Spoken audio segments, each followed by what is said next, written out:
শুটকি মাছ ভুনা পছন্দ করে না এমন মানুষ দেখা যায় যে কমই আছে। বেশিরভাগ লোকই হচ্ছে শুটকি ভুনাটা পছন্দ করে। তাই আজকে আপনাদের সাথে শুটকি ভুনার রেসিপি শেয়ার করছি। আমি যেভাবে রান্না করি জাস্ট সেটাই আপনাদের সাথে শেয়ার করব। আমি একদমই হচ্ছে ভুনা ভুনা করেছি আর একদম শুটকিগুলো ভেঙে নিয়েছি। এভাবে হচ্ছে ভুনা করলে আমার কাছে মনে হয় শুটকি ভুনাটা খেতে বেশি টেস্টি হয়।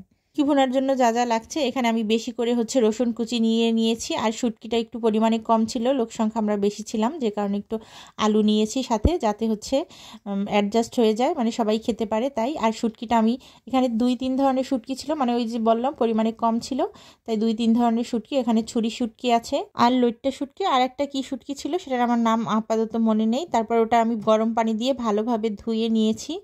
তারপরে আমি হচ্ছে চুলায় তেল দিয়ে দিলাম। তেলের পরিমাণটা একটু কম দিয়েছি কারণ পরবর্তীতে আমি তেলটা আরও একটু তেল অ্যাড করেছি। আর বেশি করে পেঁয়াজ কুচি দিয়ে দিয়েছি আর দিয়েছি তেজপাতা, শাল এবং এলাচ। প্রথম দিকে আমার মনেই ছিল না যে এগুলো দেয়া হয়নি, পরে একটু পেঁয়াজটা হচ্ছে ভাজা হয়ে গেলে হঠাৎ করে মনে পড়েছে যে এগুলো দেয়া হয়নি, তাই দিয়ে নিলাম। আর পেঁয়াজ কুচি দিয়ে কিছুক্ষণ ভাজার পরে এখানে আমি আদা রসুন আর জিরা বাটা দেবো। অনেকেই হচ্ছে আদা রসুন জিরা বাটা দেয় না, কারণ হচ্ছে রসুন কুচি দেয় এই জন্য, কিন্তু আমি রসুন কুচিটা একটু বেশি করে দিই, সাথে আদা রসুনের পেস্ট আর জিরার পেস্টটাও দেই, কারণ আমার কাছে ভালো লাগে, তাহলে বাজে কোনো আর কি স্মেল আসে না।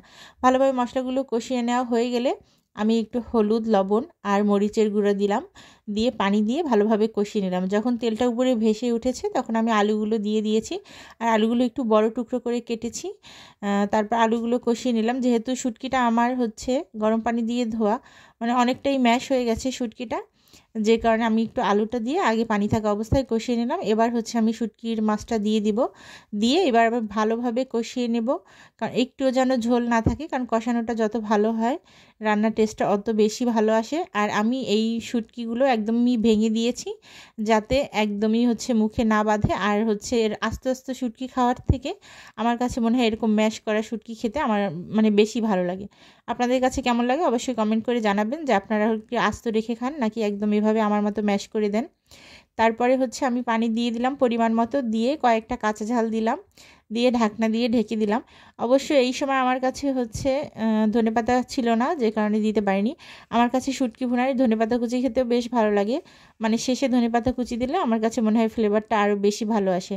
আমি মাঝখানে একটু উঠিয়ে নেড়ে চেড়ে দিলাম যাতে নিচ থেকে লেগে না যায়, আর একদমই শুকনো করে ভাজা ভাজা করে নিয়েছি, কোনো ধরনের ঝোল আমি রাখিনি এতে।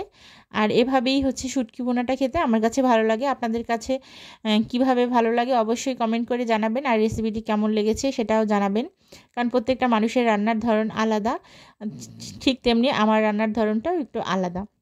আপনারা কিভাবে রান্না করেন সেটা অবশ্যই কমেন্টে জানাতে পারেন, বা আরও কীভাবে রান্না করলে আরও বেশি মজার হয় যদি আপনাদের জানা থাকে অবশ্যই কমেন্ট বক্সে জানাবেন। আজকে এই পর্যন্তই, সবাই ভালো থাকবেন। আসসালামু আলাইকুম, আল্লাহ হাফেজ।